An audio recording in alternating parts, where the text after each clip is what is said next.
Hi friends, welcome to Delicious Home. இன்னைக்கு நம்ம சேனல்ல என்ன ரெசிபி பார்க்க போறோம்னா சிம்பிளான ஹாட் அண்ட் ஸ்பைசியான சில்லி சிக்கன் எப்படி ஈஸியா வீட்லயே செய்யலாம்னு பார்க்க போறோம். அதுக்கு முன்னாடி நம்ம சேனலை சப்ஸ்கிரைப் பண்ணாதவங்க மறக்காம சப்ஸ்கிரைப் பண்ணிக்கோங்க. பெல் ஐகானையும் கிளிக் பண்ணிக்கோங்க. அப்பதான் வீடியோக்கான நோட்டிஃபிகேஷன் உங்களுக்கு உடனே வரும். வாங்க வீடியோக்குள்ள போலாம்.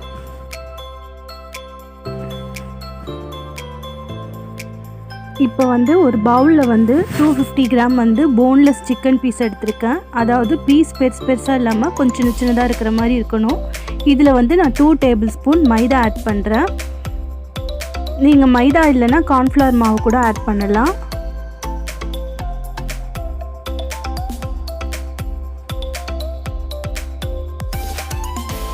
இப்போது 1 tablespoon red chilli powder add பண்ணுறேன். உங்கள்கிட்ட காஷ்மீரி ரெட் சில்லி பவுடர் இருந்தால் ஆட் பண்ணிக்கோங்க. நான் நார்மல் ரெட் சில்லி பவுடர் தான் ஆட் பண்ணியிருக்கேன். அப்புறம் ஒரு 1/2 spoon ginger garlic paste add பண்ணிக்கோங்க. அப்புறம் தேவையான அளவு உப்பு ஆட் பண்ணிவிட்டு நல்லா மிக்ஸ் பண்ணிவிட்டு ஒரு 1/2 hour நல்லா ஊற வச்சுருங்க. மேரினேட் பண்ணி ஊற வச்சிங்கன்னா நல்லா அது அந்த சிக்கனில் அந்த மசாலாஸ் எல்லாம் நல்லா கோட் ஆகும். அப்போ தான் டேஸ்ட் நல்லாயிருக்கும். உடனே செஞ்சால் டேஸ்ட் நல்லா இருக்காது. அட்லீஸ்ட் ஒரு 1/2 hour ஆவது ஊற வைங்க.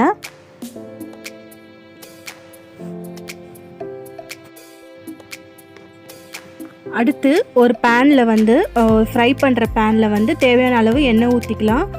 ஊற்றிட்டு இப்போ நம்ம அந்த மேரினேட் பண்ணி வச்ச சிக்கனை ஃப்ரை பண்ணலாம்.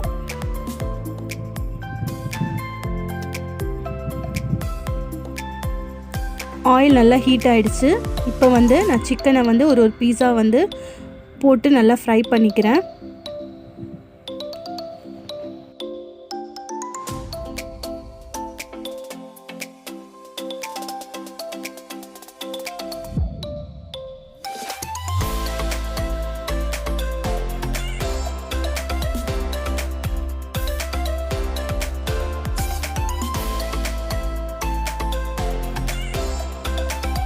இப்போது இது எல்லாமே ஒன் சைட் நல்லா குக் ஆகிடுச்சு. இது எல்லாத்தையும் நம்ம திருப்பி போட்டுக்கலாம்.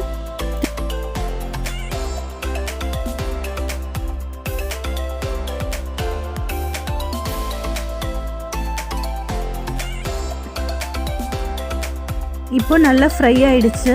இதை ஒரு பிளேட்டில் ட்ரான்ஸ்ஃபர் பண்ணிக்கலாம்.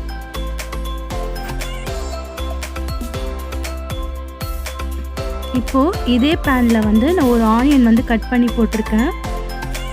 இதையும் நம்ம ஃப்ரை பண்ணிக்கலாம். இது நம்மளுக்கு ரொம்ப குக் ஆக தேவையில்ல. சில்லி சிக்கனுக்கு கொஞ்சம் ஆனியன் க்ரன்ச்சியாக இருந்தால் தான் நல்லாயிருக்கும். அதனால் 1/2 குக் ஆனால் போதும். அந்தளவுக்கு குக் பண்ணிக்கோங்க.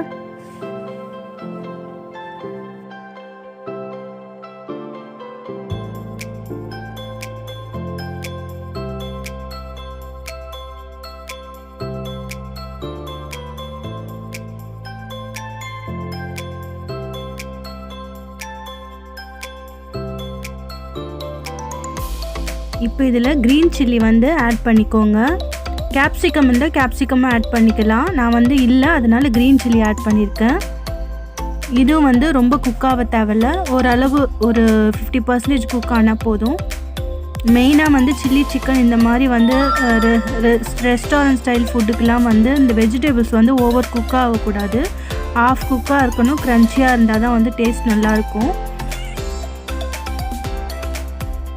இப்போது இதில் 1/2 ஸ்பூன் இஞ்சி பூண்டு பேஸ்ட் ஆட் பண்ணுறேன். இது நம்ம கொஞ்சமாக ஆட் பண்ணிக்கலாம். ஏன்னா மேரினேஷன் பண்ணுறதுலையும் நம்ம ஜிஞ்சர் கார்லிக் பேஸ்ட் ஆட் பண்ணியிருக்கோம். போட்டுட்டு அந்த இஞ்சி பூண்டோட பச்சை வாசனை போகிற வரைக்கும் நல்லா மிக்ஸ் பண்ணிக்கோங்க. இப்போது இதில் 1 டேபிள் ஸ்பூன் நான் க்ரீன் சில்லி சாஸ் ஆட் பண்ணியிருக்கேன். அப்புறம் ரெட் சில்லி சாஸ் ஆட் பண்ணிக்கிறேன் 1 ஸ்பூனு.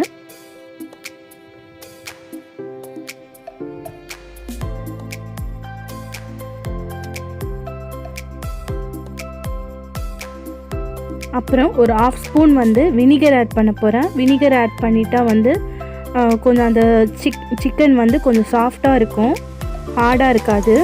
இல்லைன்னா லெமன் ஜூஸ் இருந்தால் லெமன் ஜூஸ் ஆட் பண்ணிக்கலாம். நல்லா மிக்ஸ் பண்ணிக்கோங்க. இந்த ரெசிபி வந்து கொஞ்சம் ஹாட் அண்ட் ஸ்பைசியாக தான் இருக்கும். ஏன்னா வந்து இதோட நேமே வந்து சில்லி சிக்கன்னால நம்மளுக்கு வந்து கொஞ்சம் காரமாக இருந்தால் தான் நல்லாயிருக்கும்.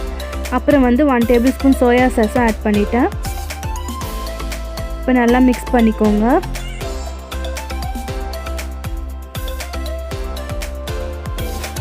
இதில் இப்போ வந்து நம்ம ஃப்ரை பண்ணி வச்சுருந்த மேரினேட்டட் சிக்கனை வந்து ஆட் பண்ணிக்கலாம்.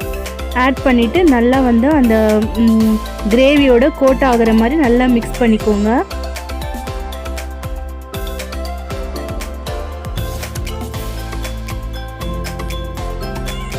இப்போது வந்து இதில் தேவையான அளவு உப்பு ஆட் பண்ணிக்கோங்க. ஏன்னா வந்து மேரினேஷன்லேயும் நம்ம உப்பு ஆட் பண்ணியிருக்கோம், அதனால பார்த்து ஆட் பண்ணிக்கோங்க.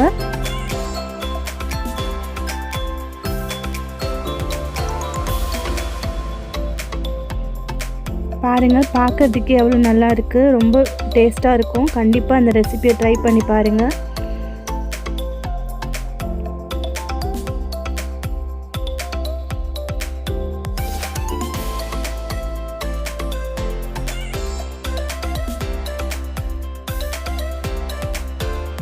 கண்டிப்பாக இந்த வீடியோ உங்களுக்கு எல்லாருக்கும் பிடிச்சிருக்கும்னு நினைக்கிறேன். இந்த ரெசிபியை கண்டிப்பாக உங்கள் வீட்டில் ட்ரை பண்ணி பாருங்கள். அப்புறம் உங்களோட கமெண்ட்ஸை வந்து கமெண்ட் செக்ஷனில் தெரிவிங்க. இதில் வந்து நான் வந்து கலருக்காக காஷ்மீரி சில்லி பவுடர் கொஞ்சம் ஆட் பண்ணியிருக்கேன். ஏன்னா வந்து அது நல்லா வந்து கலர் கொடுக்கும். ரெட் கலர் கொடுக்கறதுனால நல்லாயிருக்கும் பார்க்குறதுக்கு. அதனால வந்து ஒரு 1/2 ஸ்பூன் ஆட் பண்ணியிருக்கேன். இது ஆப்ஷனல் தான், உங்களுக்கு தேவைன்னா ஆட் பண்ணிக்கலாம், இல்லைன்னா விட்டுடலாம். இதையும் நல்லா மிக்ஸ் பண்ணிக்கோங்க.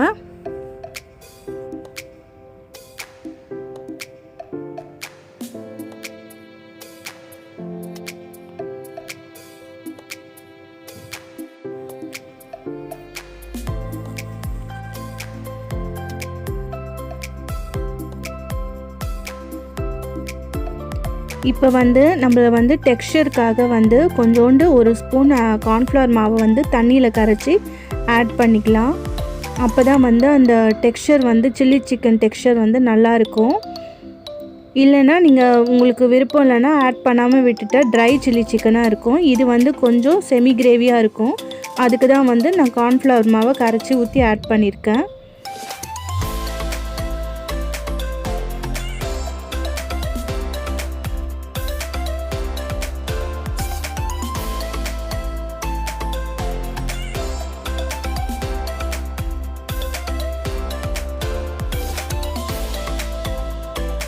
கண்டிப்பாக நீங்கள் ட்ரை பண்ணி பாருங்கள் ஃப்ரெண்ட்ஸ். ரொம்ப நல்லாயிருக்கும். Thank you friends.